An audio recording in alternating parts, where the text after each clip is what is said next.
My parents favored my twin sister so much that they drained my wedding fund on her, leading me to cut ties after rejecting mom's selfish demands. I'm 23, and my twin, Allison, and I are not on speaking terms. Actually, we haven't spoken in years. Despite the rocky history, I had at least kept the door open for communication until recently. For the last 2 years, I've distanced myself, and they never bothered to reach out, until now. Allison is 12 minutes older than me, and that makes her the golden child in my parents' eyes. They originally planned for just one child, and when they found out they were having twins, they didn't want to risk anything. I learned this shocking truth during a Thanksgiving dinner, when my drunk uncle let it slip. From that moment in high school, I stopped trying to earn my parents' love. They did what any couple in that situation might do. They had 2 kids but chose to love only one. That one was always Allison. Our sibling rivalry was intense. I tried to outshine her at everything, hoping it would win their affection. Instead, my efforts seemed to push them further away. To be fair, Allison didn't care much about outdoing me. She just craved validation. She was masterful at manipulating others into believing she was hurt when I succeeded, which earned her sympathy from family, friends, and even classmates. I found myself on the receiving end of their judgment while she basked in their approval. In the end, I walked away from this twisted competition with good grades and numerous extracurriculars, while Allison gained my parents' attention, sympathy, and validation. Looking back, I wouldn't trade my accomplishments, but I wish I had rubbed my successes in her face a bit more.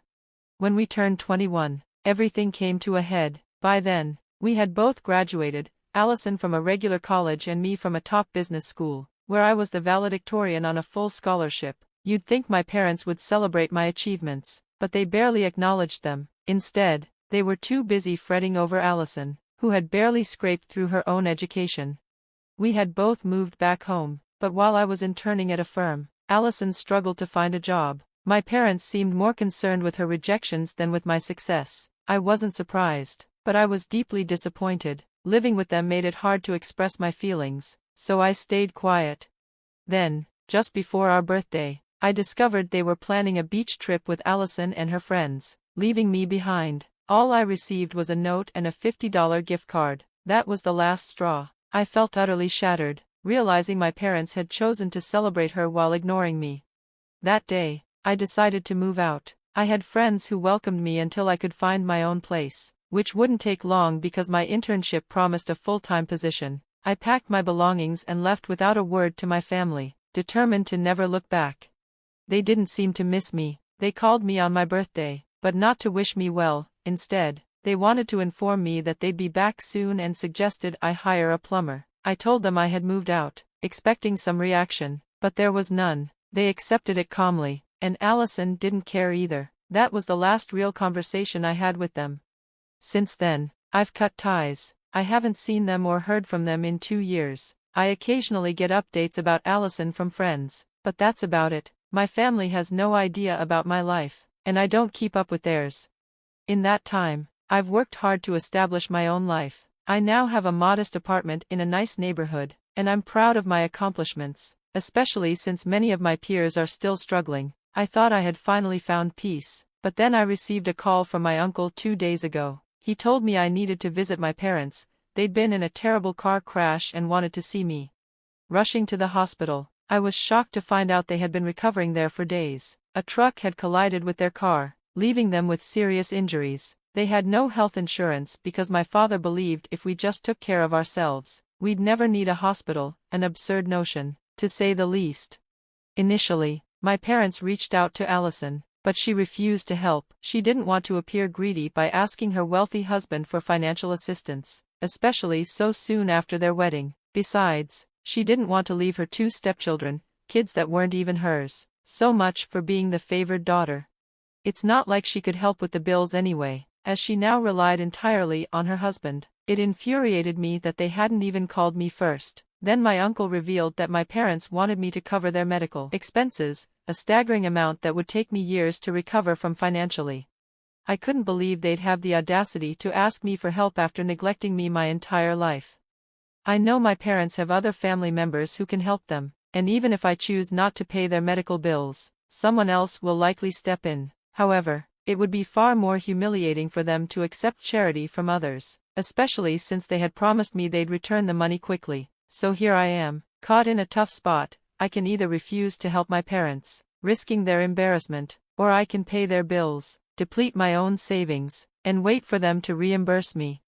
If I'm being honest, I'm not inclined to help them at all. We haven't spoken in 2 years, and our relationship has been strained for as long as I can remember. At this point, they feel like strangers to me, and I don't feel compelled to support them, but refusing to help would make me no better than Allison, and that thought weighs heavily on me. I don't want to be the daughter who turns her back on her parents after such a tragic accident. Update 1. I've made my decision. I won't help my parents. It was a difficult choice, but I knew their bills would be taken care of, so I felt they didn't have much to worry about. They only reached out to me because they were too proud to ask other relatives for help. I haven't told them my decision yet. How do you explain to your family that you're not going to help them with medical expenses after a terrible accident?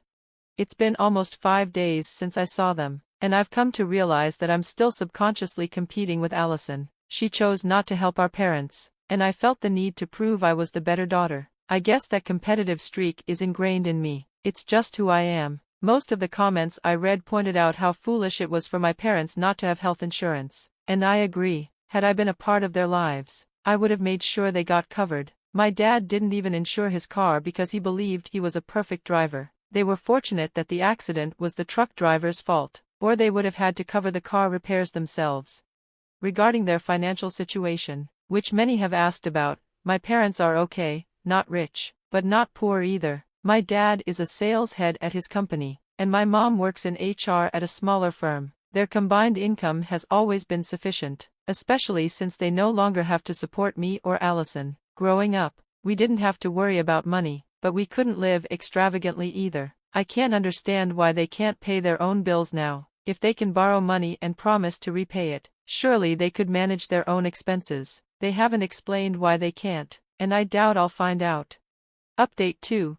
I finally told my parents I wouldn't cover their medical expenses. They had been calling me for a week, and I realized I couldn't ignore them any longer. So, I answered their calls and explained my decision. Unsurprisingly, they didn't take it well. My mom erupted in anger, yelling at me with her broken ribs, calling me ungrateful and all the usual accusations. My dad simply said I was no longer their daughter and hung up after my mom was done.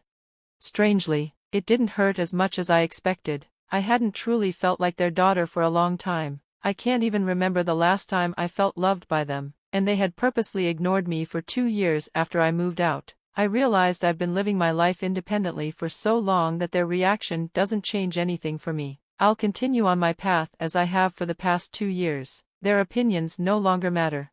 Unfortunately, my uncle called me after that conversation to give me another lecture, but I hung up almost immediately. I didn't need anyone else piling on. Let them think what they want about me. It no longer matters. My uncle later texted me to let me know my parents had another family member lined up to help. They decided to dip into the wedding fund they'd set aside for me, which was already half blown on Allison's wedding, and then spent the rest on a trip to Europe. That explained why they were short on funds now.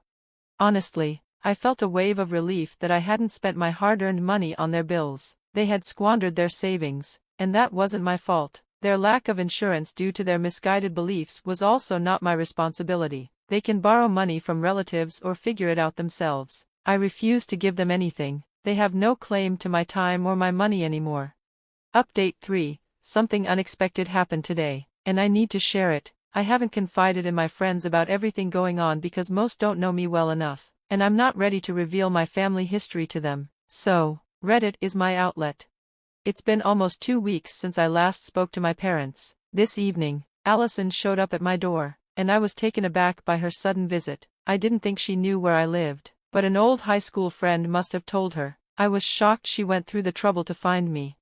She looked and acted so differently than I remembered. She seemed more refined and sophisticated, which was a stark contrast to her old self. Gone was the high school girl. Now she spoke with a certain elegance and carried herself with poise. Her wardrobe, jewelry, and makeup had all changed significantly. It felt surreal, almost like I was talking to a stranger. But one thing remained unchanged: her true self. I suppose you can't cover your heart with makeup and pretend it's something it's not.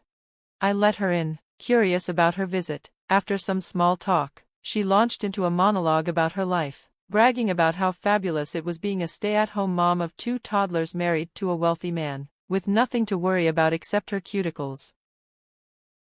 I patiently waited for Allison to get to the point of her visit while nodding along to her tedious speech about the underrated joys of being a traditional housewife. She even had the audacity to suggest I consider the same path. After what felt like an eternity, about 15 minutes of her droning on about her life, she finally got to the crux of her visit. Our parents had been begging her to see them after the accident. They didn't want her money, they just wanted her presence.